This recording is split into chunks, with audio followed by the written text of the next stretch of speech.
मिश्रा और आप देख रहे हैं उमदा न्यूज। लोजपा के राष्ट्रीय अध्यक्ष चिराग पासवान आशीर्वाद यात्रा के तहत आरा पहुंचे और वहां पर प्रेस को वार्ता करते हुए उन्होंने, आइए देखते हैं क्या कहा। इस प्रेस वार्ता में आने के लिए आप सबका बहुत बहुत धन्यवाद।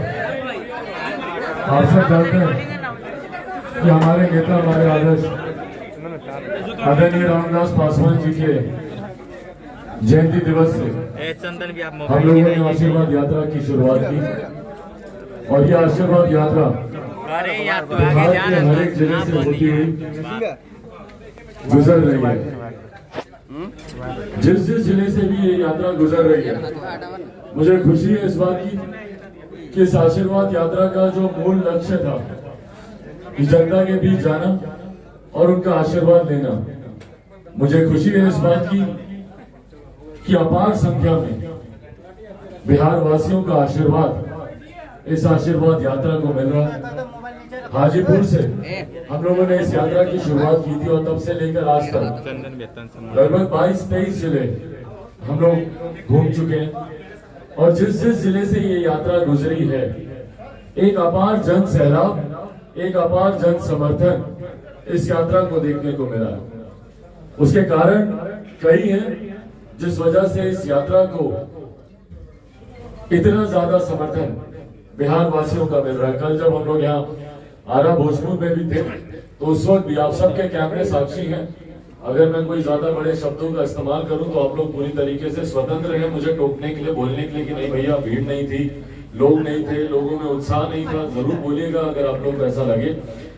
पर जो नजारा कल मैंने आरा भोजपुर में देखा, और पहली बार नहीं है, मुझे याद है वो दिन भी जब मैं सक्रिय राजनीति में अपनी शुरुआत कर रहा था, तो उस वक्त भी हमारे उस वक्त के राष्ट्रीय अध्यक्ष मेरे नेता आदरणीय रामविलास पासवान जी द्वारा मुझे आरा जिले की जिम्मेदारी दी गई थी और लगभग 3-4 दिन का प्रवास मेरा उस दिन में उस वक्त भी यहाँ था। और उसके बाद से निरंतरता में लोकसभा के चुनाव हो या कई और चुनाव हो, यहाँ पर आना जाना लगा रहा। पर कल जिस तरीके का माहौल हम लोगों ने यहाँ पर देखा वो अभूतपूर्व था, अनप्रेसिडेंटेड था। और ये मेरे विश्वास को और ज्यादा बढ़ाता है कि भैया आने वाले दिनों में लोक जनशक्ति पार्टी और खास तौर पर बिहार फर्स्ट, बिहारी फर्स्ट जिस विजन डॉक्यूमेंट के साथ हम लोग एक विकसित बिहार को बनाने का हम लोगों ने संकल्प लिया है। मेरे नेता स्वर्गीय रामविलास पासवान जी की अंतिम इच्छा, उसको धरातल पर उतारने का जो हम लोगों ने संकल्प लिया है, और उस मुहिम के साथ जिस बड़ी संख्या में लोग जुड़ रहे हैं, युवा जुड़ रहे हैं, महिलाएं जुड़ रही हैं, बुजुर्ग जुड़ रहे हैं।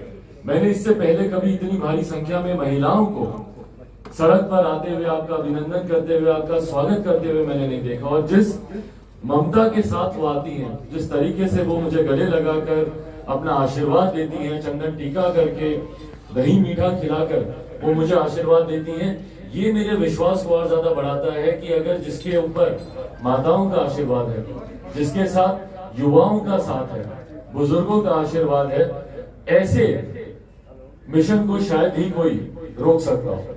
और यही कारण है कि ना सिर्फ आरा भोजपुर में बल्कि बिहार के किसी भी जिले में आप चले जाइए, और ये प्रत्यक्ष को प्रमाण की जरूरत नहीं है, मैं जिस जिस जिले में जाता हूँ अपने सोशल मीडिया हैंडल पर, ट्विटर हो, फेसबुक हो, जितने भी सोशल मीडिया प्लेटफॉर्म्स हैं, हर एक उस पर ना सिर्फ तस्वीरें बल्कि हर जिले के मैं वीडियोस भी अपलोड करता हूं, ताकि आप सब उसको ईमानदारी से देख सकें, उसका आप लोग विश्लेषण कर सकें, आकलन कर सकें कि ये जो भीड़ आ रही है ये किस उम्मीद के साथ आ रही है। जो उत्साह मुझे देखने को मिलता है और उसके कारण है लोगों का एक विश्वास बिहार फर्स्ट, बिहारी फर्स्ट है।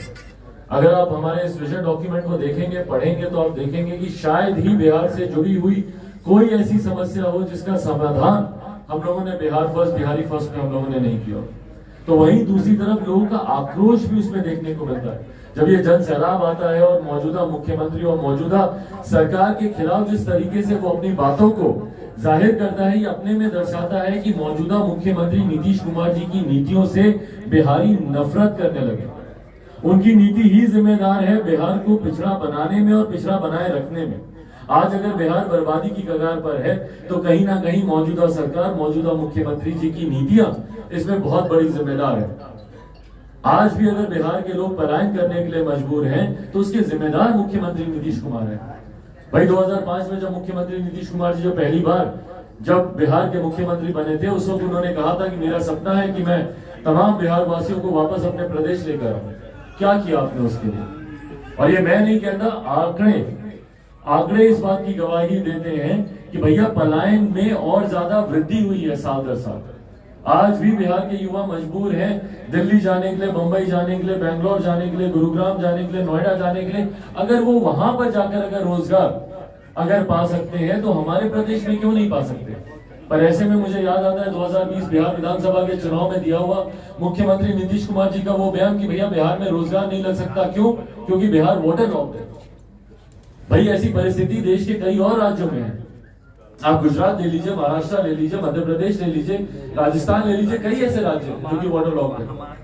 बट अगर वहां पर अगर रोजगार के अवसर अगर उत्पन्न हो सकते हैं तो बिहार में क्यों नहीं हो सकते? क्योंकि बिहार में मुख्यमंत्री नीतीश कुमार जी की नीयत नहीं है।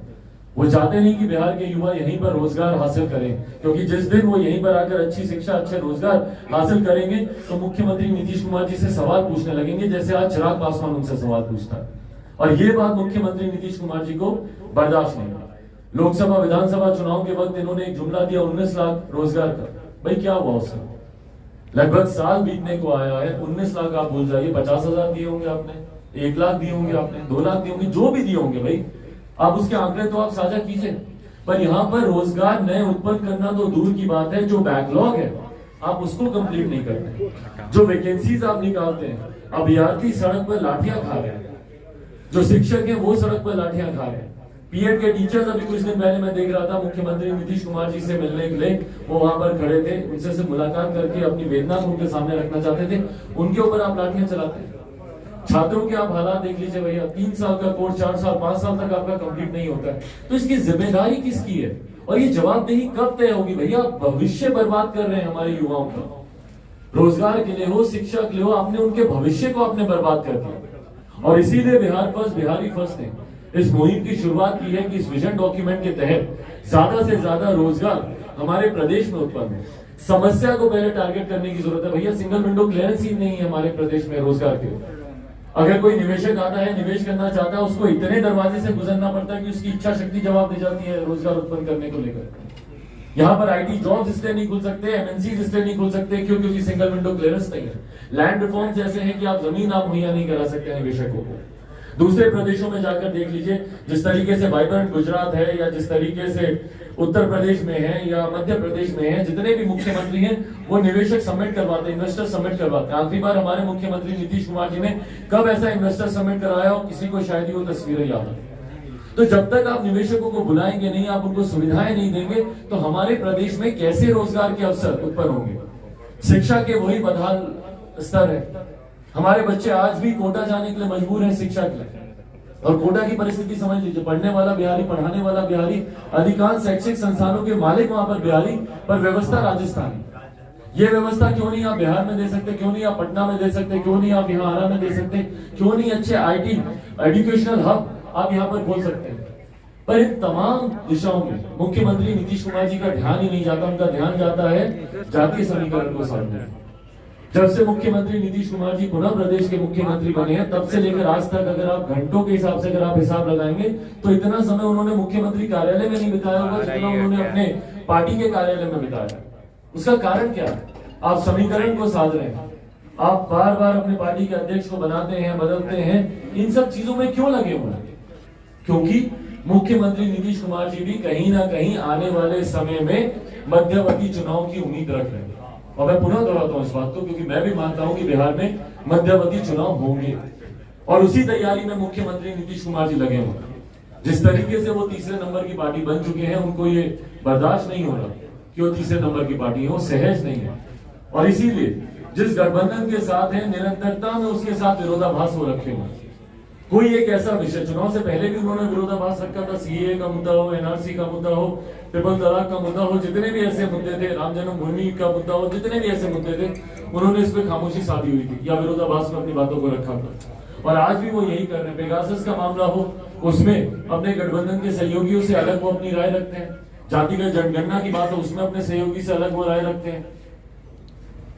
जनसंख्या निरंतर कानून की बात हो, उसमें वो अपनी अलग राय रखते हैं। तो ये कहीं ना कहीं रास्ता बना रहे हैं अपने मौजूदा गठबंधन से अलग होने का, और यही कारण है कि पीएम मटेरियल का शगुफा इनकी तरफ से शुरू किया गया। भाई क्या जरूरत है आपको पीएम मटेरियल के बारे में चर्चा करने की? और चलिए आपके किसी नेता ने बोल दिया एक बार तो बात आई गई भी हो सकती थी, पर अब तो बकायदा आपकी एक बैठक में, जो कि राष्ट्रीय स्तर की इनकी एक बैठक थी, उसमें आपने प्रस्ताव तक पारित करवा दिया। और प्रस्ताव, मैं खुद एक पार्टी का राष्ट्रीय अध्यक्ष हूं, मैं जानता हूं कि कोई भी प्रस्ताव किसी भी दल में ऐसे ही नहीं बनता, ऐसे ही नहीं पारित होता। उसके लिए बकायदा एक कमेटी तैयार होती है, उस प्रस्ताव को ड्राफ्ट किया जाता है, उसके ऊपर चर्चा होती है, उसके बाद राष्ट्रीय कमेटी के सामने वो प्रस्ताव आता है। तो जब आप पीएम मटेरियल की बात कर रहे हैं तो भैया आप किसको आंख दिखा रहे हैं? आपके पीएम मटेरियल बनने से, होने से, नहीं होने से चिराग पासवान को कोई फर्क नहीं पड़ता, राजद को कोई फर्क नहीं पड़ता, कांग्रेस को कोई फर्क नहीं पड़ता। फर्क पड़ेगा तो आपके अपने सहयोगी को पड़ता है। किसकी कुर्सी आप छीनना चाह रहे हैं भैया? अपने गठबंधन में जो आपका सहयोगी है उन्हीं की पार्टी के ना प्रधानमंत्री हैं देश के, तो कहीं ना कहीं आपकी नजर उन्हीं प्रधानमंत्री की कुर्सी पर है। और ये बात मैंने 11 नवंबर 2020 को, 10 नवंबर को परिणाम आए थे बिहार विधानसभा चुनाव के, और मैंने 11 नवंबर को प्रेस वार्ता में मैंने ये बात कही थी कि बहुत जल्द मुख्यमंत्री नीतीश कुमार जी पुनः पासा पलटेंगे और पुनः वो महागठबंधन में जाएंगे और वहां पर जाकर प्रधानमंत्री पद के दावेदार बनना चाहेंगे। और ये कहीं ना कहीं उसी की ही भूमिका तैयार की जा रही है, जिस तरीके से वो भाजपा से धीरे धीरे अपनी दूरियां बना रहे हैं, ऐसे ऐसे विषयों को उठा रहे हैं जहां पे सहयोगी की राय अलग, आपकी राय अलग। तो ये तमाम चीजें दर्शाती हैं कि भैया बिहार आज की तारीख में मध्यावधि चुनाव की तरफ जा रहा है। मुझे दुख इस बात का होता है, मेरी चिंता इस बात की है कि इन तमाम विषयों में जो बिहार के जो असली मुद्दे हैं वो छूट जाते हैं। शिक्षा, बेरोजगारी, ये तमाम मुद्दे छूट जाते हैं। पिछले 8-9 महीने में जितना भी समय हुआ हो इस सरकार को बने हुए, एक बार मुख्यमंत्री नीतीश कुमार जी ने बिहार से जुड़े हुए मुद्दों का जिक्र नहीं किया। उन्होंने चर्चा की तो सिर्फ और सिर्फ अपने जातीय समीकरण की, उन्होंने चर्चा की तो अपने विरोधाभास के, अपने गठबंधन के साथियों से। तो इसीलिए आने वाले समय में, और इस आशीर्वाद यात्रा का मेरा मकसद भी यही है, लक्ष्य भी यही है कि ज्यादा से ज्यादा लोगों तक बिहार फर्स्ट, बिहारी फर्स्ट जो विजन डॉक्यूमेंट है वो पहुंचे, ताकि कैसे हम लोग बिहार को विकसित बना सके। रोजगार का मैंने जिक्र किया, उसमें शिक्षा के क्षेत्र के बारे में कि कैसे यहाँ पर शिक्षा के बेहतर अवसर हम लोग उत्पन्न कर सकते हैं। बाढ़ से हमारा प्रदेश निरंतर प्रभावित रहता है, बार बार हम लोगों ने इस बात का जिक्र किया है कि किस तरीके से हम लोग बाढ़ से प्रदेश को हम लोग निजात दिला सकते हैं। मैं चाहता हूं कि भैया नदियों को जोड़ने की योजना पर बिहार में काम होना चाहिए, कैनल्स बनाए जाने चाहिए और पानी को डाइवर्ट किया जाना चाहिए ऐसी जगह से जहां जो इलाका बाढ़ से प्रभावित रहता है, ऐसी जगह से डाइवर्ट करके पानी को उस जगह पर लेके जाएं जहां पे सुखाड़ रहता है। इससे न सिर्फ बाढ़ की समस्या से समाधान मिलेगा, सिंचाई की समस्या बेहतर होगी। तो तमाम इस तरीके के विषयों का जिक्र हम लोगों ने बिहार फर्स्ट, बिहारी फर्स्ट में किया है। पर मुख्यमंत्री नीतीश कुमार जी 2020 में भी मैं चाहता था कि इसको सरकारी एजेंडे में इसको शामिल किया जाए, पर मुख्यमंत्री नीतीश कुमार जी इसलिए नहीं चाहते कि बिहार फर्स्ट, बिहारी फर्स्ट लागू हो, क्योंकि जब ये लागू होगा तो बिहार से भ्रष्टाचार मिटेगा। और ये मुख्यमंत्री नीतीश कुमार जी की सबसे बड़ी समस्याओं में से एक है भ्रष्टाचार। ये खत्म नहीं होना चाहिए। वो कहते हैं जीरो टॉलरेंस उनका करप्शन के लिए, मुझे लगता है उनका जीरो टॉलरेंस है, करप्शन समाप्त ना हो इस बात को लेकर। वो सुनिश्चित करते हैं कि भैया बिहार में भ्रष्टाचार बकायदा यहाँ पे कायम रहे, भले वो वैकेंसीज को फुलफिल करने में हो, भले वो रिजल्ट्स निकालने में हो। आप बिहार के किसी भी एक गांव में चले जाइए, और मैं अपने तमाम पत्रकार मीडिया के साथियों से मैं आग्रह करूंगा कि कैंडिडेटली जाइए और जाकर बिहार के लोगों से पूछिए, जाकर पूछिए उनसे कि क्या बिना घूस दिए उनका कोई काम होता है क्या बिहार में। कोई एक व्यक्ति अगर मुझे, एक बिहारी मुझे अगर ऐसा मिल जाए जो बोले कि भैया बिना घूस दिए हमारा काम होता है, तो आप जो हारने को कहेंगे मैं कहेंगे। बिहार में घूसखोरी अपनी चरम सीमा पर है, भ्रष्टाचार अपनी चरम सीमा पर है, अपराध अपनी चरम सीमा पर है। और फिर मुख्यमंत्री नीतीश कुमार जी बात करते हैं सुशासन की, वो बात करते हैं यहाँ पर विकास की। भाई विकास की गाथा में यहाँ पे सड़कों के हालात देख लीजिए, भोजपुर की सड़कें, और ये बिहार की हर एक जिले का यही हाल है। पर क्योंकि आज मैं यहाँ पर हूँ, आप मुझे बताइए ना कि आरा की सड़कों के क्या हालात है। आप सब यहाँ पर रहते हैं, आपसे बेहतर कौन जानेगा। बाजारों के आप हालात देख लीजिए कैसे। ये इनकी विकास की गाथा है। जो मुख्यमंत्री अपने कैटरैक्ट के ऑपरेशन के लिए 1000 किलोमीटर की यात्रा करके दिल्ली जाता हो चार्टर फ्लाइट से, वो विकास की गाथा की बात करते हैं। क्या पिछले 15 साल में आपने एक ऐसा अस्पताल नहीं बनाया, एक ऐसा डॉक्टर खड़ा नहीं किया जो मुख्यमंत्री नीतीश कुमार जी के मोतियाबिंद का ऑपरेशन कर सके। तो जब ये विकास की बात करते हैं और उसके बाद जब कोई इनसे प्रश्न पूछता है तो बोलते हैं कि जाके पूछो अपने बाप दादा से कि 15 साल पहले हालात कैसे थे। भैया आज की तारीख में जो 25 साल का युवा है, 30 साल का युवा है, उसको नहीं जानना कि भैया बाप दादा के जमाने में क्या होता था, उसको आज की तारीख से उसको लेना देना है। 25 साल का युवा 10 साल का था जब आप प्रदेश के मुख्यमंत्री बने, तब से लेकर आज तक आपने बिहार के विकास में आपने क्या योगदान किया, 5 उपलब्धियां बता देना मुख्यमंत्री नीतीश कुमार जी अपनी, कि हमने ये किया, ये किया, ये किया, ये किया। एक उपलब्धि नहीं है इनके पास गिनाने की। इसीलिए जब मैं इस यात्रा पर मैं निकला हूं, लोगों का वो आक्रोश का मैं अनुभव कर सकता हूं और लोगों का इसीलिए जो समर्थन है इस यात्रा को वो अभूतपूर्व है।